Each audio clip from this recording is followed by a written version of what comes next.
Help me reach 1,000 subscribes. Support the video with a like, and leave your thoughts in the comments. I read every comment. Thanks.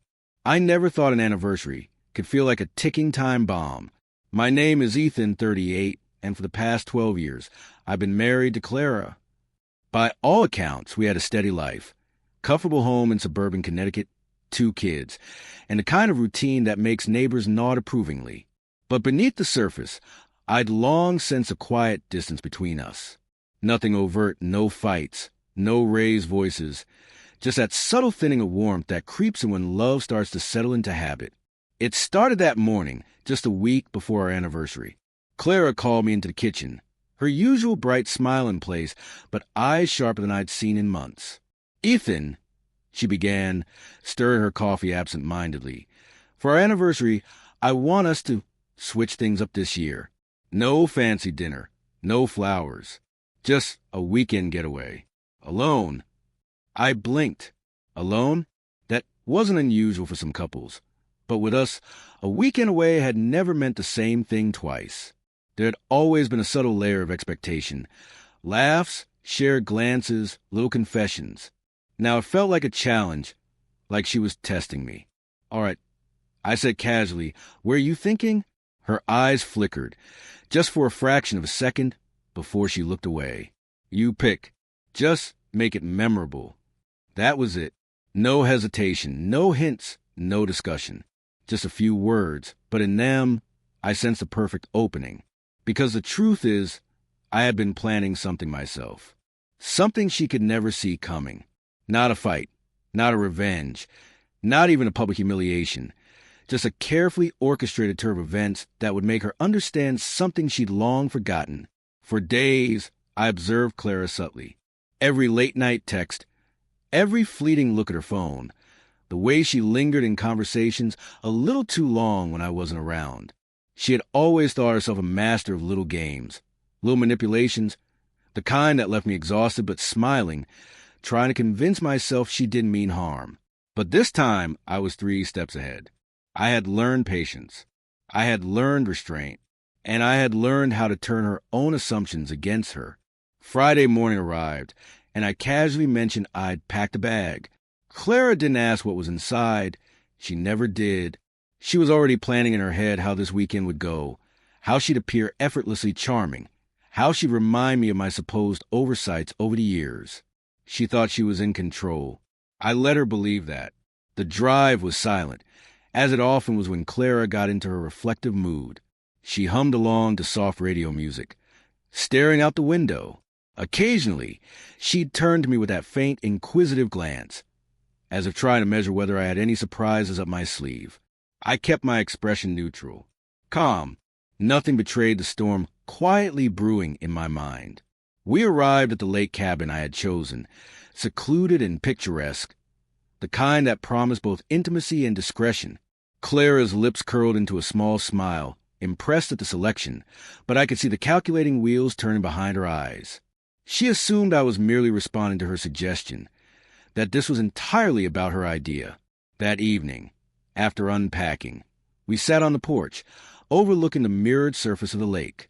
The sun had just dipped below the horizon, spilling golden light across the treetops. I reached for a bottle of wine, pouring us each a glass, and finally broke the silence. "You look tired," I said gently. "This past year it hasn't been easy."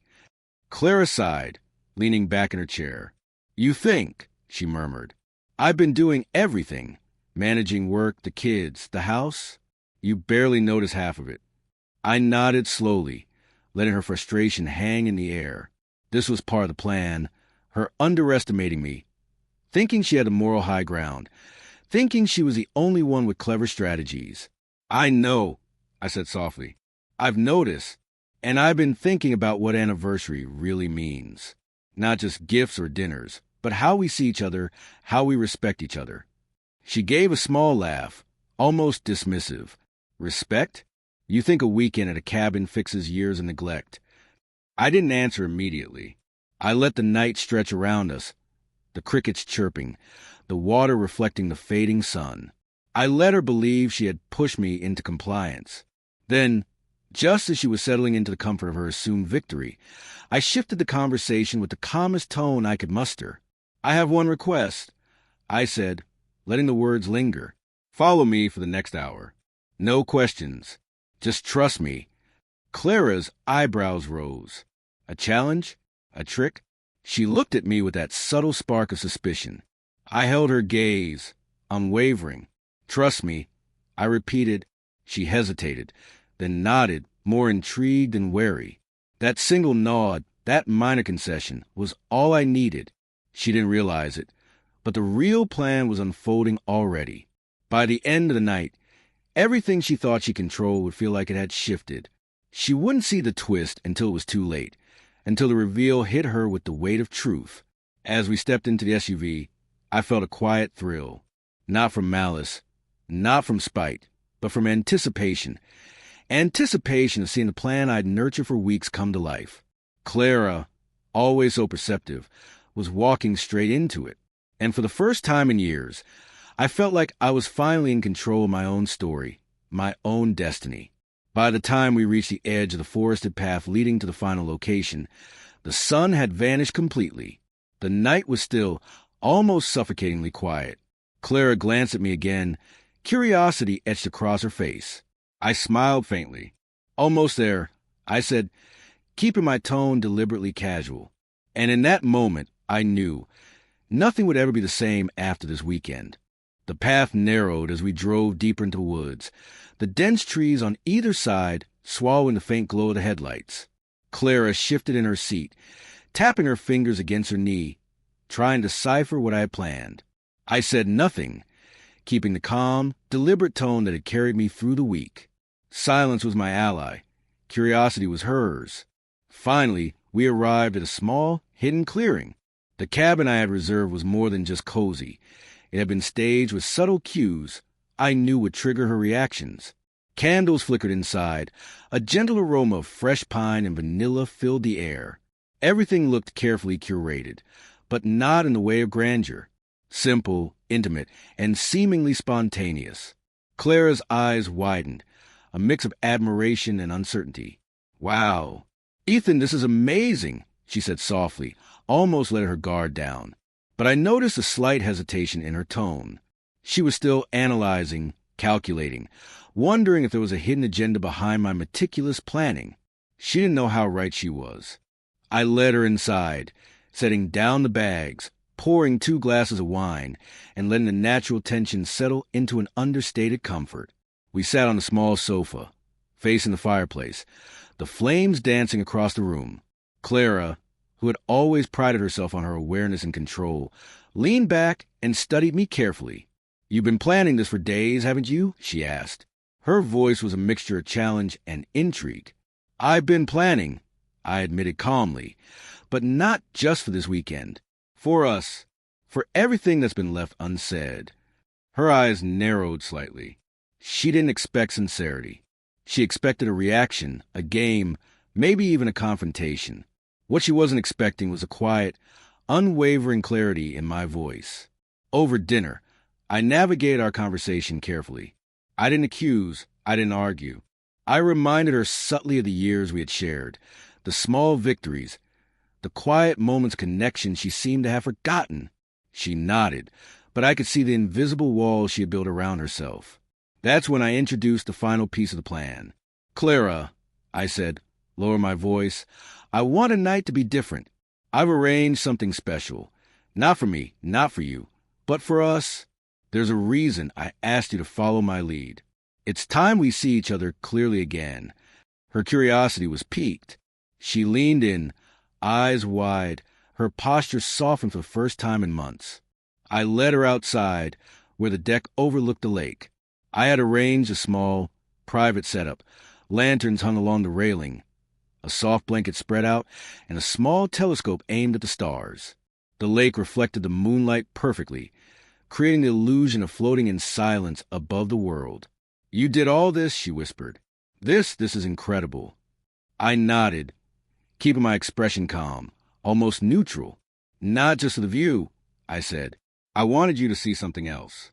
To remember how we feel when we're present, when we truly notice each other.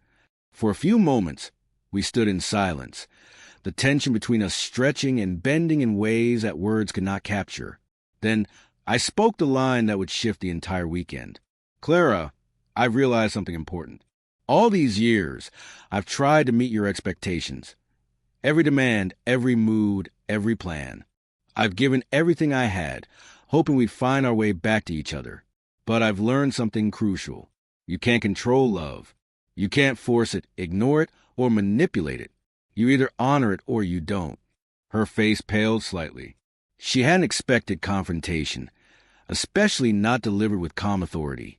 I could see the gears turning in her mind, the recognition that my patience and understanding were not weakness, but a kind of strategic insight she had underestimated. "And what now?" she asked, her voice almost a whisper. "Now," I replied, "we either start being honest, really honest with each other. No games, no assumptions, no silent resentment. Or we acknowledge the truth and act accordingly. The choice is yours." She swallowed hard. The next moments were quiet, heavy, charged with anticipation. Then, slowly, she reached out and took my hand. The gesture was small, tentative, but it carried an acknowledgement of my stance, an unspoken agreement to meet me halfway. We spent the rest of the evening reconnecting, sharing stories, laughing quietly, the old spark beginning to rekindle. It wasn't instantaneous, but there was a shift, a tangible recognition of the careful orchestration that had led us here. I had created a situation that forced her to confront her assumptions, to recognize the subtle power of consistency, clarity, and patience. By the time we returned to the cabin for the night, Clara's demeanor had softened completely. She rested her head on my shoulder as we watched the fire die down, the glow of the embers reflecting in her eyes. For the first time in months, I felt a genuine connection, unforced, uncalculated, but deeply present. I realized then that my plan hadn't been about catching her off guard for revenge or triumph. It had been about creating a space where truth could surface naturally, where patience, observation, and subtle influence could realign the balance of understanding between us. Clara hadn't walked into a trap. She had walked into a mirror reflecting the consequences of her own neglect, and in that reflection, she chose reconciliation rather than conflict. By the end of the weekend, we left the cabin changed. Not entirely perfect. Not as if every problem was solved, but with a renewed awareness of each other's value, patience, and presence.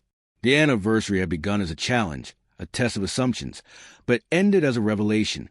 And as we drove back home, I realized something profound. Sometimes, the most powerful plans aren't about control or manipulation.